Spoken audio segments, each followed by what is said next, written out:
I should start earlier. Back to the moment of my arrival. My ship had been running low on fuel when it was struck by debris in an asteroid field. I barely managed to stabilize it enough to crash onto this strange world, a planet my star charts had marked simply as Xeranthus 4.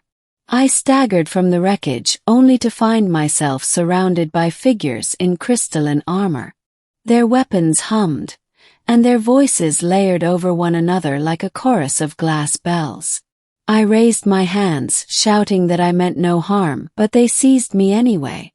My wrists burned as the cuffs clicked into place, and I was dragged toward their city, a gleaming sprawl of black stone towers interlaced with rivers of molten light. 4 days, if time could be measured here, I was held in a cage of force fields. They fed me a paste that tasted of minerals and ash, kept me alive but disoriented. Occasionally, beings with elongated skulls and glowing eyes would come to study me, tapping on crystalline tablets, murmuring to one another. And then, one morning under the twin moons, they came for me. The guards who dragged me to the Spire were not the same ones I'd seen before. They carried themselves with ritual precision, as though what was about to happen had been done countless times before. I thought they were leading me to trial. Instead, they led me to revelation. The hall of the Spire was immense. Its ceiling was lost in darkness, yet shafts of blue-white energy poured down like waterfalls of light. At the far end of the chamber, an elevated dais held a ring of figures, tall, robed, their faces hidden behind crystalline masks. The High Council. They regarded me silently as the guards forced me to my knees. My heart pounded. I tried to speak, to plead my case. I didn't mean to trespass. My ship. Silence. The voice wasn't spoken aloud but burned directly into my skull. My vision swam as the word echoed, reverberating in my bones. One of the robed figures rose. His mask shimmered with symbols that rearranged themselves like liquid fire. "You wear the mark," he said. Confused, I glanced down. "Mark." The guard who had frozen earlier stepped forward. His crystalline hand pointed to my neck, where the triangular symbol still pulsed faintly. "It is the seal of the fallen star," the robed figure declared. The council stirred. Murmurs echoed, carried on waves of psychic resonance that made my head ache. I touched the mark. It was warm beneath my fingers, but I had no memory of ever receiving it. "What does it mean?" I demanded. They didn't answer right away. Instead, the one who had spoken descended the dais and circled me like a predator inspecting prey. "You are not of our kind," he said at last. "And yet, the seal accepts you." The guards stiffened, as though the admission itself was blasphemy. They took me from the hall, not back to the cage but deeper into the spire, through corridors of glowing stone, down staircases that spiraled into darkness, until we reached a chamber unlike anything I'd seen. In its center floated a massive crystal shard, suspended in a field of humming energy. Lightning-like threads connected it to the walls, pulsing with rhythm almost like a heartbeat. "This," the robed figure said, "is the heart of Xeranthus." I felt its pull immediately. My mark grew hot, pulsing in time with the crystal. My knees weakened as an overwhelming flood of images filled my mind. Visions of stars collapsing, fleets of alien ships burning in the void, a colossal being with wings of fire shattering worlds. I gasped, clutching my head. The robed figure studied me carefully. "You saw it," he said. "The great enemy."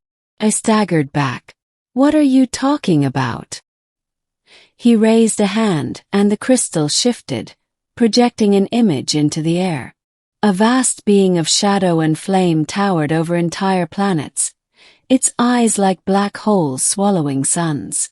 "This is what we were created to fight," he explained. Our ancestors forged the seal as both a weapon and a covenant. Only the one chosen by the seal may awaken the heart and stand against the enemy. And you think that's me? I said, incredulous. I'm just a pilot. Human. I didn't ask for this. The seal chose you, he replied. Whether you ask or not is irrelevant. The truth.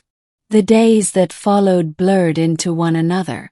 They no longer treated me as a prisoner but as something far more complicated. Some revered me. Others glared with barely concealed hatred. I learned that their people had waited millennia for the seal's return. Legends foretold a stranger would come, not of their blood, yet bearing the mark. That stranger was me. They trained me in their ways. I learned to channel energy through the mark, to summon shields of light and strike with blasts of force that could shatter stone. My body ached with the effort, but each attempt brought growth.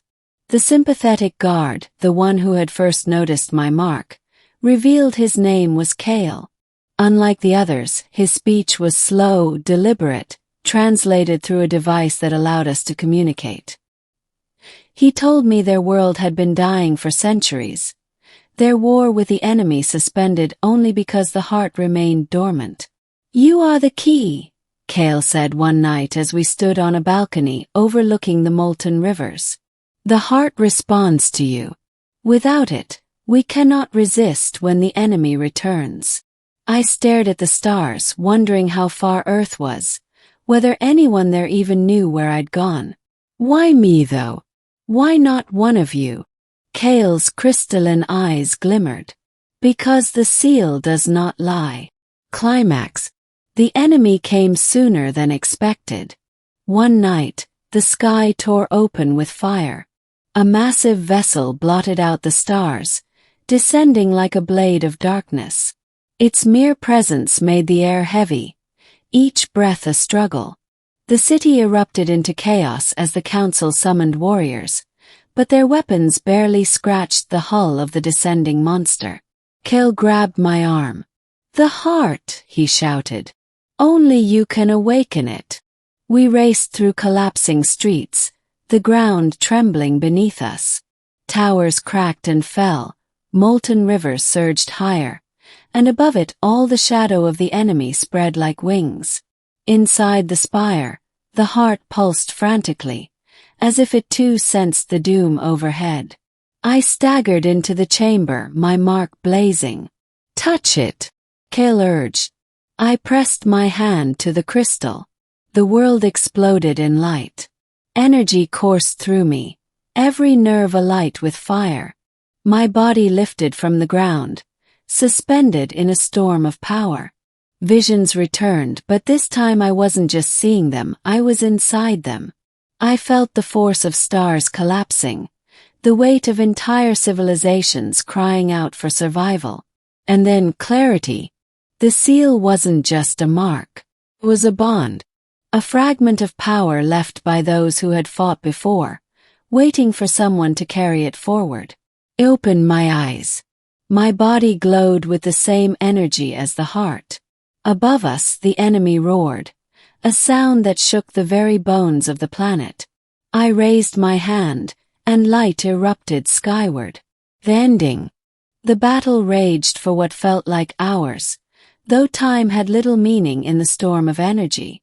I became a conduit, the heart channeling through me into a weapon vast enough to challenge the enemy. Beams of light struck its dark form, tearing through shadow and flame. But it fought back. Every strike sent agony ripping through my body, my vision blurring. I screamed, pushing harder, the mark on my neck burning like a star about to collapse.